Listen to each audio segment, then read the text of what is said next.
விறுவிறுப்பான அரசியல் நிகழ்வுகளை பற்றிய ஆய்வுகள், நியாயங்களின் நிறம் மாறாத கூர்மையான விமர்சனங்கள், தீமைகளை சுட்டெரிக்கவும் நல்ல அரசியலை வளர்த்தெடுக்கவும் அறிவார்ந்த விவாதங்கள், இளைய தலைமுறையிடம் விழிப்புணர்வை ஊட்டும் விரிவான வரலாற்று விளக்கங்கள், கலை, இலக்கியம், ஆன்மீகம், பண்பாடுகளை படம் பிடித்து காட்டும் கருத்தோவியங்கள் வாரந்தோறும் உங்கள் தமிழருவி தர்பாரில் அணிவகுக்கும்.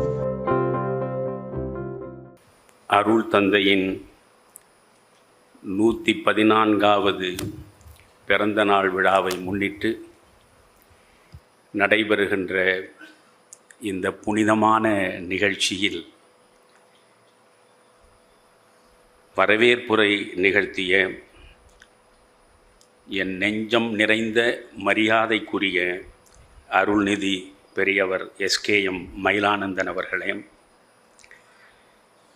முன்னிலை உரை நிகழ்த்திய பெருமதிப்பிற்குரிய பத்மஸ்ரீ முன்னாள் சிபிஐ இயக்குனர் டாக்டர் கார்த்திகேயன் அவர்களே, தலைமை உரை வழங்கிய அன்பிற்சிறந்த என்னுடைய பெருமதிப்பிற்கு உரிய அறிவு திருக்கோயிலின் தலைவர் அருள்நிதி டாக்டர் எஸ்வி பாலசுப்ரமணியம் அவர்களே,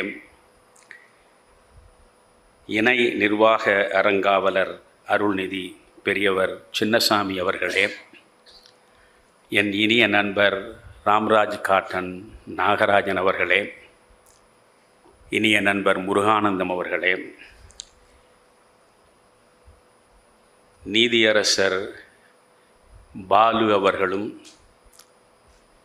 நீதியரசர் அம்மா அவர்களும் உள்ளடங்கிய இந்த அறிவார்ந்த அவையை நான் முதலில் வணங்கி மகிழ்கிறேன். நீதியரசர் மாலதி அம்மா, நீதியரசர் பாலு அவர்கள் நான் ஆற்றுகின்ற உரைகளை எல்லாம் ஆழ்ந்து கேட்கக்கூடியவர்கள். எனவே அதற்காகவே இங்கே அவர்கள் வந்திருக்கிறார்கள். அவர்களுக்கு என்னுடைய தனிப்பட்ட நன்றியை முதலில் தெரிவித்துக் கொள்கிறேன். இதே இடத்தில் மகரிஷி அவர்கள் இருந்த பொழுது என்னுடைய 25வது திருமண நாளன்று நானும் என் மனைவியும் அவரை வந்து சந்தித்தோம். 1 மணி நேரத்திற்கு மேல் அவரோடு நான் நெஞ்சம் கலந்து உரையாடினேன். அப்பொழுது அவர் என்னை கேட்டார்,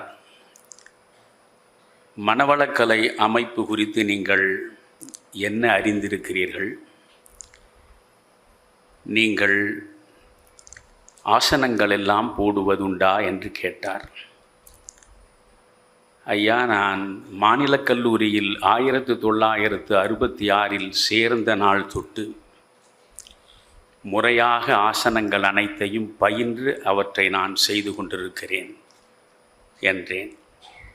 உடனே மகரிஷி சொன்னார், நீங்கள் கடுமையான ஆசனங்கள் அனைத்தையும் இளம் பருவத்தில் எளிமையாக செய்யலாம்.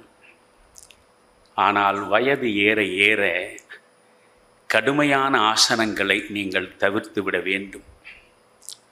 90 வயது கடந்த நிலையிலும் மனவளக்கலை அமைப்பின் மூலமாக வழங்கப்படுகிற இந்த யோகாசன பயிற்சிகளில் நீங்கள் ஈடுபட்டால் எளிய முறையில் உங்கள் உடல், உள்ளம், ஆன்மா 3ஐயுமே நீங்கள் வளமாக வைத்து கொள்ள முடியும்.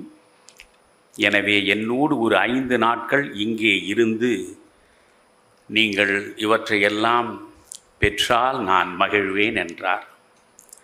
நான் இங்கே 5 நாட்கள் இருந்து மகரிஷி அவர்கள் முன்னிலையிலேயே பயிற்சியை பெற்றேன். எனக்கும் அருள்நிதி என்று ஒரு சிறப்பினை அவர் வழங்கினார். அடுத்த மாதம் எனக்கும் என் மனைவிக்கும் திருமணம் நடந்து 50 ஆண்டுகள் நிறைவுறுகின்றன. 25வது ஆண்டு திருமண விழாவில் மகரிஷியை பார்த்தேன். 50வது ஆண்டு திருமண விழா நெருங்குகிற நேரத்தில் மகரிஷியை குறித்து உங்களிடம் பேசுவதற்கான ஒரு வாய்ப்பு மகரிஷியின் அருளால் கனிந்திருக்கிறது என்பதை நினைந்து நான் நெகிழ்கிறேன். நான் சென்ற முறை பேசுகிற பொழுதும் இதே இடத்தில் சொல்லி இருக்கிறேன்.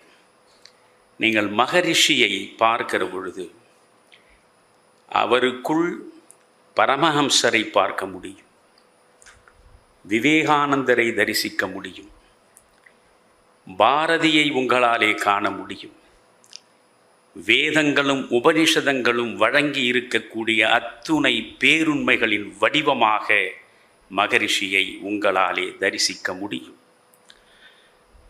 இங்கே இருக்கக்கூடிய மனிதர்கள் மகரிஷியின் வாழ்க்கை வரலாறை படித்திருக்க வேண்டும். எஸ்பிபி அவர்கள் அதிலிருந்து தான் ஒரு சம்பவத்தை எடுத்து காட்டினார். இந்த எண்ணம் ஆராய்தல் என்பது ஒவ்வொரு இளைஞனும் மகரிஷியினுடைய வாழ்க்கை வரலாற்றை படிக்க வேண்டும். கூடுவாஞ்சேரி என்கிற குக்கிராமத்தில் பிறந்து 3வது வகுப்போடு பள்ளிக்கல்வியை முடித்து கொண்ட ஒரு மனிதன் இன்றைக்கு உலகளாவிய பெருமைக்குரிய மனிதராக உயர்ந்திருக்கிறார் என்றால் அவருடைய வரலாற்றை படிக்கக்கூடிய இளைஞன் அதைவிட பெரிய பாடத்தை வேறு எங்குமே கற்க முடியாது. பாரதி சொல்லுவான், உலகப் பெருமையை அடைய வேண்டும் என்றால் இடையறாமல் உழைத்து கொண்டே இருக்க வேண்டும் என்கிறான். இடையறாமல் உழைப்பவன் எவனோ அவனுக்குத்தான் உலகப் பெருமை தானாகவே வந்து வாய்க்கும் என்கிறான். அப்படி இறுதி நாள் வரையில் இடையறாமல் உழைத்து கொண்டிருந்தவர்தான் மகரிஷி அவர்கள். மகரிஷியினுடைய தத்துவங்களை, கோட்பாடுகளை மிக எளிதாக மக்களிடம் கொண்டு சேர்க்க முடியும். மகரிஷி சொல்கிறார், அன்பு முறையும் இறை நெறியும் கொண்டு இந்த உலகம் திருந்த வேண்டும். ரொம்ப எளிமையாக இருக்கிறது. இந்த உலகம் திருந்த வேண்டும். உலகம் முழுவதும் பூசலற்று, போரற்று, பிணக்கற்று, இணக்கமாக வாழ வேண்டும். இதற்கு என்ன செய்ய வேண்டும்? அன்பை அடிப்படையாக கொள்ள வேண்டும். அறத்தை அடிப்படையாக கொள்ள வேண்டும். அன்பு முறையும் அறநெறியும் கொண்டு இந்த உலகம் திருந்த வேண்டும்.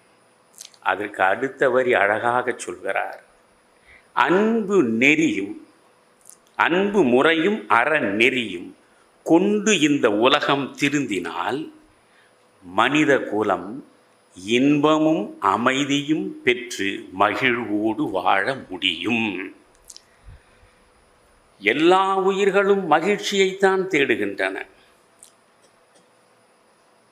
தான் அமர்ந்து வரும் மேவற்றுள் இன்பம் என்ற ஒன்றை நாடித்தான் அனைத்து உயிர்களும் செல்கின்றன என்று 3500 ஆண்டுகளுக்கு முன்னாலேயே தொல்காப்பியம் பேசுகிறது. எல்லா உயிர்களும் மகிழ்ச்சியைத்தான் தேடுகின்றன. மகிழ்ச்சி எப்பொழுது மனிதனுக்கு கிடைக்கும்? அமைதி இருந்தால் ஒழிய மகிழ்ச்சி வந்து சேராது.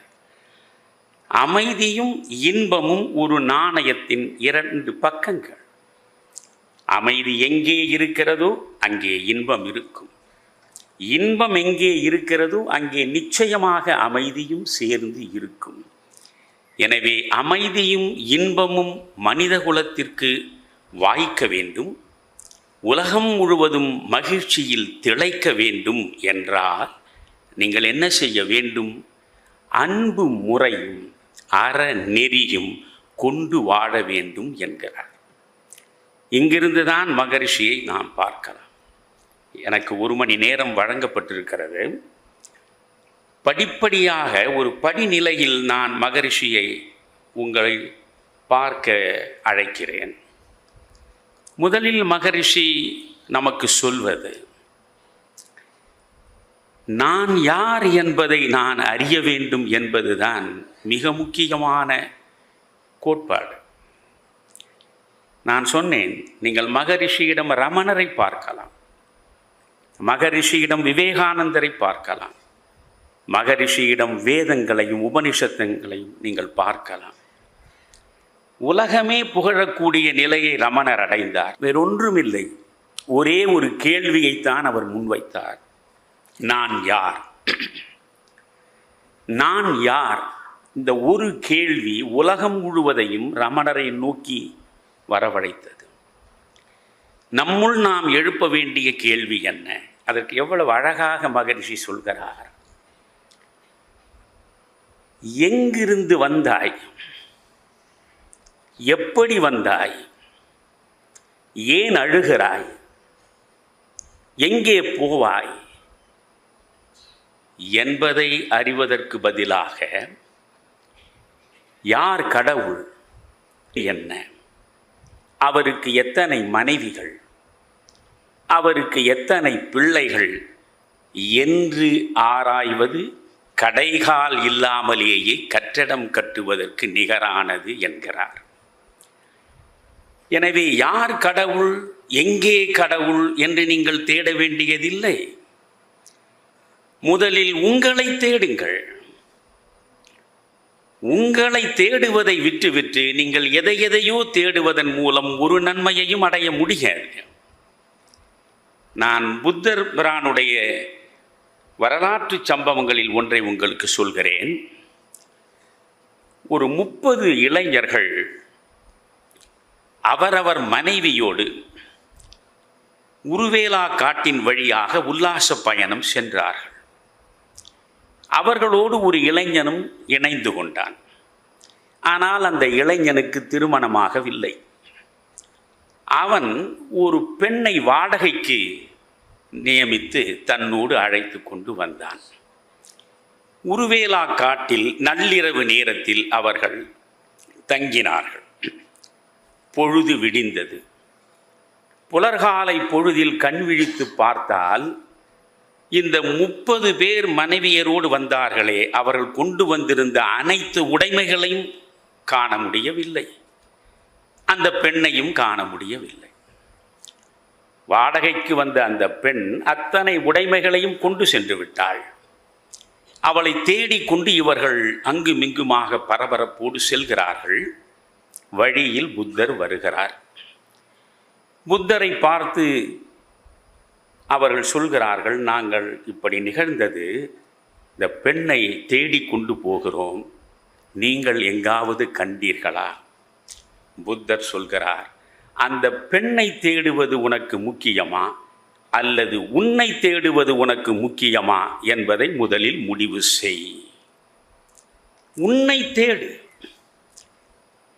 விவேகானந்தர் செல்லுகிற இடமெல்லாம் சலிப்பின்றி சோர்வின்றி வழங்கிய அறிவுரை ஒன்றுதான், நோ தை செல்ஃப். வேதங்களும் உபனிஷதங்களும் சொல்லக்கூடியது நோ தை செல்ஃப் என்றால் நோ யுவர் செல்ஃப். உன்னை நீ அறிய வேண்டும்.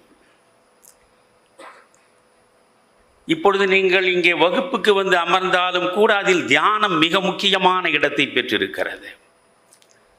ஏன் தியானத்திற்கு அவ்வளவு முக்கியமான இடத்தை மகரிஷி வழங்கினார்? என்னை நான் எப்படி அறிவது? எனக்கு உள்ளே நான் சென்றாக வேண்டும். ஆனால் ஆண்டவனிலே இருந்து அனைத்தையும் நாம் வெளியே தேடிக்கொண்டிருக்கிறோம். வெளியே தேடுவதனால் எந்த நன்மையும் எந்த நாளும் நமக்கு வந்து சேரப்போவதே இல்லை. நமக்கு உள்ளே செல்ல வேண்டும். நமக்கு உள்ளே சென்று பார்க்க வேண்டும். அதைத்தான் அழகாக அற்புதமான தமிழ் சொற்றொடர்களை எல்லாம் மகரிஷி அவர்கள் நமக்கு வழங்கிவிட்டு போயிருக்கிறார். உள்ளே செல்ல வேண்டும் என்பதற்கு அவர் என்ன சொல்கிறார்? அகத்தாய்வு செய்ய வேண்டும். அகத்தாய்வு செய்ய வேண்டும். புறத்திலேயே நின்றுவிடலாகாது. அதனாலேதான் வள்ளலார் தனித்திரு, விழித்திரு, பசித்திரு என்கிறார். எனக்கு பேராச்சரியம் அவருடைய வாழ்க்கை வரலாற்றை படிக்கிற பொழுது, மகரிஷியின் வாழ்க்கை வரலாற்றை, தன்னுடைய 42வது வயதில் வீட்டின் வெளிப்புற திண்ணையில் உறங்கிக் கொண்டிருக்கிற பொழுது நள்ளிரவு நேரம் திடீரென்று தனக்கு பக்கத்தில் வள்ளலார் அந்த வெண்ணிற ஆடையை உடுத்தியபடி உட்கார்ந்திருந்ததை பார்த்தேன் என்கிறார். வள்ளலாரை நான் நேரடியாக தரிசித்தேன். அந்த வள்ளலாரிடம் நான் உரையாடுவதற்கு முயன்றேன். அப்பொழுது வள்ளலார் சொன்னார், ஒன்றும் பேசாதே, உன்னோடு நான் 10 ஆண்டுகள் இருப்பேன், 10 ஆண்டுகள் உன்னோடு இருப்பேன் என்று சொல்லிவிட்டு கணப்பொழுதில் அவர் காணாமல் போய்விட்டார். அதற்கு பிறகு எனக்குள்ளே ஒரு அதிசயம் நடந்தது. வள்ளலாரை நான் தரிசித்ததற்கு பிறகு நான் எழுதிய எழுத்துக்கள் அனைத்திலும் தத்துவமே தானாக வந்து வாய்த்தது. செய்திகள் அனைத்தும் செறிவாக வந்து சேர்ந்தன. எனக்குள் இருந்து வள்ளலார் தான் அவற்றை எழுதினார் என்கிறார் நம்முடைய மகரிஷி அவர்கள். வள்ளலார் வழங்கியிருக்கிற செய்தியே மிக முக்கியமானது என்ன? தனித்திரு, விழித்திரு, பசித்திரு. தனித்திரு என்றால் என்ன? காலம் முழுவதும் கும்பலிலேயே கூடி கூடி கழித்து கும்பலிலேயே இருந்து ஒரு நாள் கண் மூடுகிற பொழுது உங்களை நீங்கள் அறியாமலேயே மறைந்து விடுவீர்கள். இருக்கிற வரையில் நீங்கள் யார் என்ற கேள்விக்கு விடை கிடைக்காது. அதனால் உங்களை நீங்கள் அறிய வேண்டும். உங்களை நீங்கள் அறிய வேண்டும் என்றால் நீங்கள் தனித்திருக்க வேண்டும். பாரசீக சமயத்தை உருவாக்கிய ஜராதுஷ்டரர் தனித்திருந்தார் பல்லாண்டுகள். அதன் விளைவாக வந்து வாய்த்ததுதான் பார்சிய மதம். மகாவீரர் பல்லாண்டுகள் தனித்திருந்தார். அதன் விளைவாக வந்து வாய்த்ததுதான் சமண மதம். புத்தர் பல்லாண்டு காலம் தனித்திருந்தார். 80 வயது வரையில் கூடியவரை தனித்திருந்தார், தியானத்தில் திளைத்திருந்தார். அதனாலேதான் போதம் அவருக்கு வந்து வாய்த்தது. அந்த போதத்தை அவர் மக்களுக்கு வழங்கினார். கர்த்தரை நீங்கள் பாருங்கள், விவிலியத்தை வாசித்தால் உங்களுக்கு தெரியும். கர்த்தரை சிறைபிடிப்பதற்காக வருகிறார்கள். கல்லறையில் அறைவதற்காக அவரை சிறைபிடிக்க வருகிறார்கள். அதை கர்த்தர் உணர்கிறார். உடனே தன்னுடைய சீடர்களை விட்டுவிட்டு தனியே போய் நிற்கிறார், தனித்திருக்கிறார். அந்த இறுதி தருணத்தில் அவர் தனிமையைத்தான் நாடுகிறார். அதற்குள்ளே ஒரு அர்த்தம் இருக்கிறது. நீங்கள் நபிகள் பெருமானாரை நினைந்தால் அவர் இல்லறத்தில் ஈடுபட்டிருந்த பொழுதே பெரும்பாலும் அடிக்கடி ஹீராமலை குன்றிலே போய் உட்கார்ந்து விடுவார். அந்த ஹீராமலை குன்றில் அவர் தனித்து தவம் இருந்த சூழலிலேதான் ஜிப்ரீல் என்கிற வானத்து தூதுவர் அவரிடம் வந்து அவர் மூலமாக திருமறையை இறக்கி வைத்தார் என்று இஸ்லாம் மார்க்கம் பேசுகிறது. நீங்கள் 10 கட்டளையை கொடுத்த 10 கமாண்ட்மெண்ட், அந்த 10 இறைவன் மோசஸுக்கு வழங்கினான். மோசஸ் இறைவனிடம் 10 கட்டளைகளை பெறுவதற்கு முன்பு 40 ஆண்டுகள் தனிமை தவம் இருந்திருக்கிறார். நாம் 40 நிமிடங்களாவது தனிமையாக ஒரு தவத்தில் ஈடுபட நினைக்கிறோமா? யோசியுங்கள். வள்ளலார் அதனால் தான் சொல்கிறார், உன்னை நீ அறிய வேண்டுமா, முதலில் தனித்திரு. ஏன் நீ தனித்திருக்க வேண்டும்? தனித்து இருந்தால்தான் நீ விழித்திருப்பாய். அந்த தனிமைதான் உனக்குள்ளே அறிவின் விகசிப்பை உருவாக்கும். அந்த தனிமைதான் உனக்குள்ளே விழிப்புணர்வை தூண்டி துலங்கச் செய்யும். அவேர்னஸ் என்று ஆங்கிலத்தில் சொல்கிறோமே, அந்த விழிப்புணர்வு தான் மிக முக்கியமானது. அந்த விழிப்புணர்வை நீங்கள் பெறாமற் போனால் ஒருபோதும் நீங்கள் வாழ்வின் வெற்றியாளராக வாய்ப்பதற்கு சாத்தியமே கிடையாது. நான் மீண்டும் புத்தரிடமே வருகிறேன். காரணம், ஏதோ மகரிஷி அவர்கள் சொன்னதெல்லாம் சாதாரண செய்திகள் என்று நீங்கள் நினைந்து விடலாகாது. அவர் இவை எல்லாவற்றையும் சேகரித்து சாறு பிழிந்து நீங்கள் பருகுவதற்காக வழங்கிய வாழ்க்கை என்னும் ஜீவ ரசம்தான் மகரிஷியினுடைய அனைத்து தத்துவ கோட்பாடுகளும் என்பதை முதலில் நீங்கள் அறிந்து கொள்ள வேண்டும். புத்தர் இது போன்று மேடையில் அமர்வார். அவருக்கு முன்னாலே சீடர்கள் குழுமுவார்கள். பேசிக்கொண்டே இருப்பது புத்தரின் வழக்கம் இல்லை. கேள்விகளை கேட்டுக்கொண்டே இருப்பார். விழிப்பு நிலையை உருவாக்க வேண்டும் என்றால் அதை கேள்வியின் மூலமாகத்தான் செய்ய முடியும். நபிகளாரே ஒரு இடத்தில் அழகாக சொல்கிறார், உன் அறிவின் திறவுகோல் உனக்குள் எழும் கேள்வி என்கிறார். கேள்வியின் மூலமாகத்தான் உன் அறிவை நீ திறவுகோலாக பயன்படுத்தி திறக்க முடியும். எனவே அந்த கேள்வியை எழுப்ப வேண்டும் என்றால் உனக்குள்ளே விழிப்பு வர வேண்டும். விழிப்பு வந்தால்தான் உன்னை நீ அறிவதற்கான வாய்ப்பு உருவாகும். அதனால் புத்தர் எப்பொழுதும் கேள்வி கேட்பார். தனியாக கைவீசி நடந்து வந்து மேடையிலே அமர்ந்து முன்னாலே இருக்கிற சீடர்களிடம் பேசுகிற புத்தர் ஒரு நாள் ஒரு கைக்குட்டையோடு வருகிறார். என்ன புத்தர் கைக்குட்டையோடு வந்து அமர்ந்திருக்கிறாரே என்று சீடர்கள் வியப்போடு பார்க்கிறார்கள். புத்தர் அந்த கைக்குட்டையை முழுவதுமாக விரித்து சீடர்களுக்கு காட்டுகிறார். சீடர்களே, இதோ இந்த கைக்குட்டையை கொஞ்சம் பாருங்கள். இந்த கைக்குட்டை இப்பொழுது இயல்பாக இருக்கிறது. இந்த கைக்குட்டை இப்பொழுது சுதந்திரமாக இருக்கிறது. இயல்பாகவும் சுதந்திரமாகவும் இந்த கைக்குட்டை இருப்பதை உங்களுக்கு நான் காட்டினேன். புரிகிறதா? புரிகிறது என்றார்கள். பிறகு அந்த சீடர்கள் முன்னாலேயே இந்த கைக்குட்டையில் பல முடிச்சுகளை அவர் போடத் தொடங்கினார். முடிச்சுகளை போட்ட பிறகு கைக்குட்டையை மீண்டும் தூக்கி சீடர்களிடம் காட்டுகிறார். சீடர்களே, இப்பொழுது இந்த கைக்குட்டை எப்படி இருக்கிறது என்று சொல்லுங்கள் என்றார். புத்தருடைய அணுக்க சீடர்களில் ஒருவனாகிய சாரிபுத்தன் எழுந்து நின்றான். நான் சொல்கிறேன் என்றான். சொல் சாரிபுத்தா. நீங்கள் முதலில் காட்டிய கைக்குட்டை இயல்பாக இருந்தது, சுதந்திரமாக இருந்தது. இப்பொழுது நீங்கள் காட்டுகிற கைக்குட்டை இயல்பை இழந்து விட்டது, சுதந்திரத்தையும் துறந்து விட்டது. மிகச்சரியாக சொன்னாய். சரி, மீண்டும் இந்த கைக்குட்டை தன் சுய இயல்பையும் சுதந்திரத்தையும் அடைய வேண்டும் என்றால் என்ன செய்ய வேண்டும் என்று கேட்டார். உடனே சாரிபுத்தன் சொன்னான், ஒரு பிரச்சனையும் இல்லை. முடிச்சுக்களை போடுகிற பொழுதே எப்படி முடிச்சுக்களை போடுகிறோம் என்ற விழிப்புணர்வோடு நாம் போடத் தொடங்கினால் அந்த முடிச்சுக்களை எளிதாக நம்மாலே அவிழ்த்து விட முடியும். பழைய நிலையை, பழைய இயல்பை, பழைய சுதந்திரத்தை இந்த கைக்குட்டை பெற்றுவிட முடியும். முடிச்சுக்கள் போடும்போது நாம் விழிப்போடு இருக்கிறோமா என்பதுதான் முக்கியம். புத்தர் அவனை பாராட்டினார். என்ன செய்தி இதில் இருக்கிறது? நம் வாழ்வு ஒரு போராட்டம்.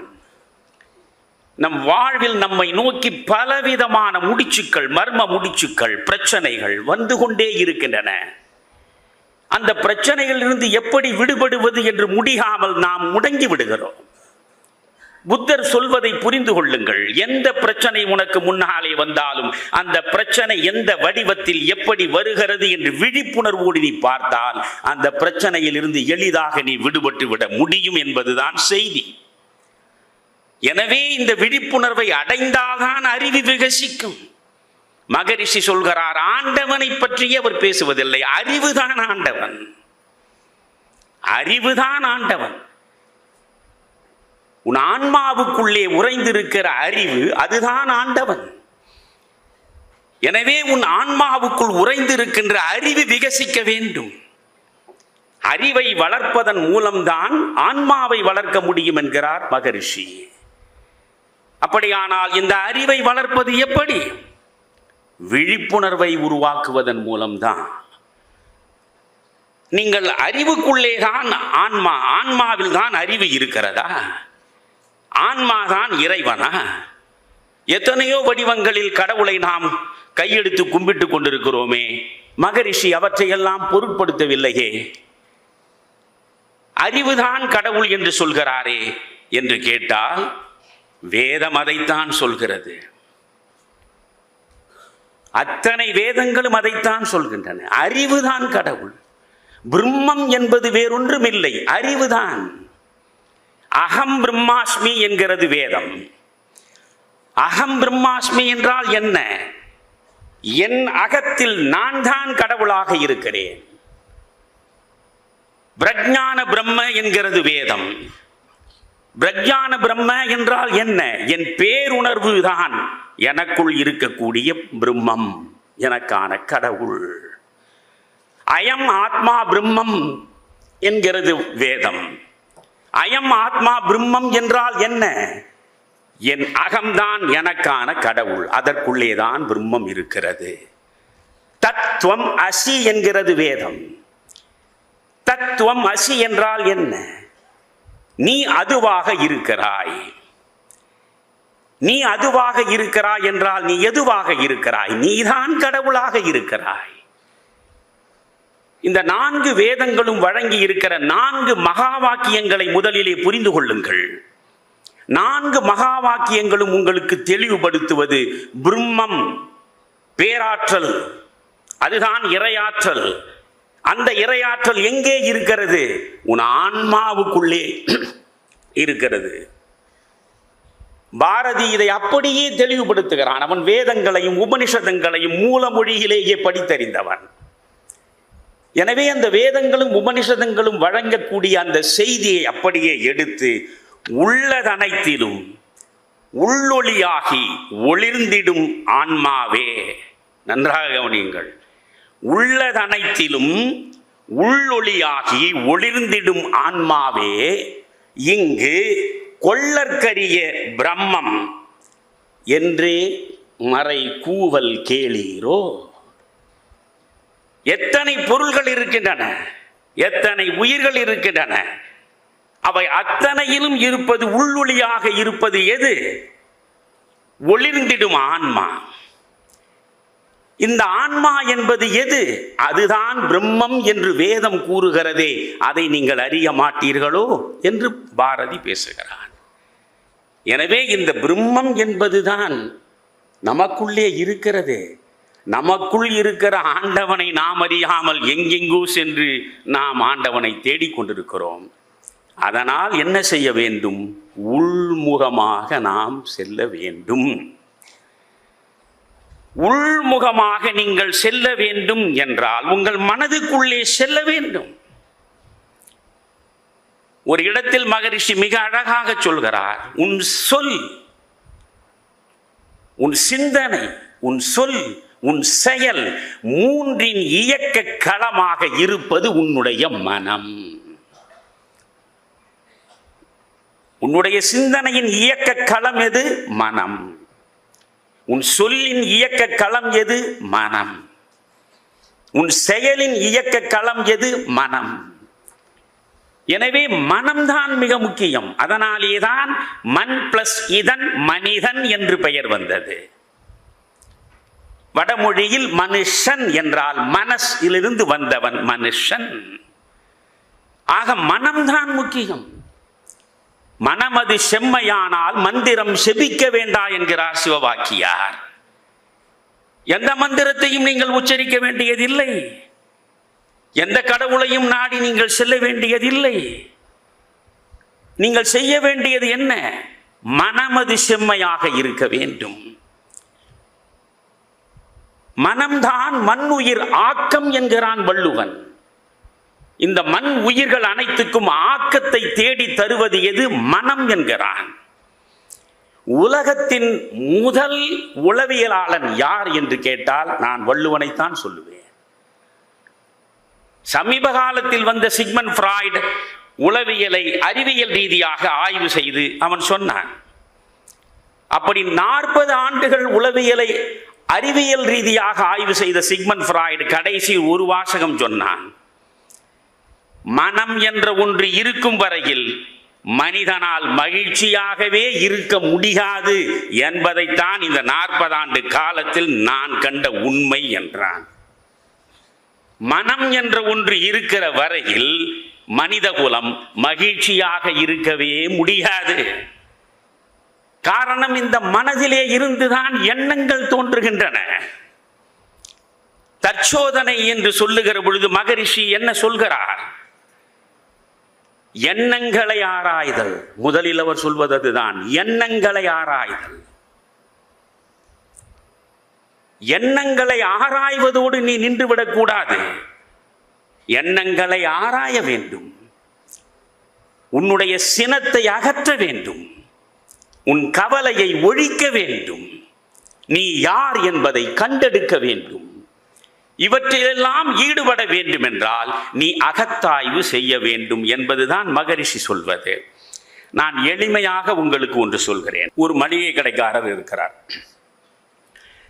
ஒரு மளிகை கடைக்காரரை நீங்கள் பார்த்தால் மாதம் முழுவதும் காலையில் 8 மணிக்கு அவர் கடையை திறக்கிறார், இரவு 10 மணிக்கு கடையை மூடுகிறார். கடையை மூடுகிற போது வெளியே இருக்கிற அந்த விளம்பர பலகையின் மீது உள்ள விளக்கையும் அணைத்து விட்டுத்தான் அவர் செல்கிறார். ஆனால் மாதத்தில் ஒரு நாள் மட்டும் கடையை மூடுகிறார். வெளியே விளம்பர பலகையின் மீது வெளிச்சத்தை உடைய விளக்கை அணைக்கிறார். உள்ளே இவர் இருக்கிறார். உள்ளே விளக்குகள் எரிந்து கொண்டிருக்கின்றன. இந்த மளிகை வியாபாரி என்ன செய்கிறார்? ஒரு மாதமாக நாம் பல்வேறு பொருள்களை வாங்கி வைத்ததில் எந்தெந்த பொருள் விற்றது, எந்தெந்த பொருள் விற்காமல் தேங்கிவிட்டது, எந்த பொருள் விற்று நமக்கு லாபத்தை கொடுத்தது என்று முதலில் ஒரு பட்டியல் போடுகிறார். இந்த பொருளை மேலும் வாங்க வேண்டும் என்று முடிவெடுக்கிறார். இதன் மூலம் லாபம் பெருகும். இன்னொரு பக்கம் பார்த்தார், பொருள்கள் தேங்கி கிடக்கின்றன. இனி இந்த பொருள்களை வாங்குவதனால் நட்டம் அதிகரிக்கும், எனவே இவற்றை தவிர்த்து விட வேண்டும் என்கிறார். யோசியுங்கள். இதற்குத்தான் ஸ்டாக் டேக்கிங் என்று ஆங்கிலத்திலே சொல்கிறார்கள். நான் என்ன சொல்கிறேன்? ஒரு மளிகை கடைக்காரர் வணிகத்தில் வெற்றி பெறுவதற்கே மாதம் ஒரு நாள் ஸ்டாக் டேக்கிங் எடுக்கிறார். லாபம் தரக்கூடியது எது என்று இனம் கண்டு அதை மேலும் வாங்குகிறார். நட்டம் தரக்கூடியது எது என்று இனம் கண்டு அதை தவிர்த்து விடுகிறார் என்றால், வணிகத்தில் வெற்றி பெறுவதற்கு ஒரு மளிகை கடைக்காரர் ஸ்டாக் டேக்கிங் எடுக்கிறார். வாழ்க்கையில் வெற்றி பெறுவதற்கு நாம் என்றாவது ஸ்டாக் டேக்கிங் எடுக்கிறோமா? யோசியுங்கள். அந்த ஸ்டாக் டேக்கிங் தான் உள்ளே செல்வது. இருண்டு கிடக்கின்ற இதய குகைக்குள்ளே செல்ல வேண்டும். அந்த இதய குகைக்குள்ளே சென்று அறிவு வெளிச்சத்தின் மூலம் இருட்காட்டை அழித்து உள்ளே என்ன இருக்கிறது என்று ஆராய வேண்டும். அப்படி ஆராய்கிற போதுதான் மண்டி கிடக்கக்கூடிய அழுக்குகள் நமக்கு புலப்படும். எனவே எவற்றை தவிர்ப்பது, எவற்றை ஏற்பது என்ற நிலைக்கு நாம் வர முடியும். இன்னும் விளக்கமாக உங்களுக்கு சொல்வதென்றால் ஒரு ஜென் கதை சொல்கிறேன்.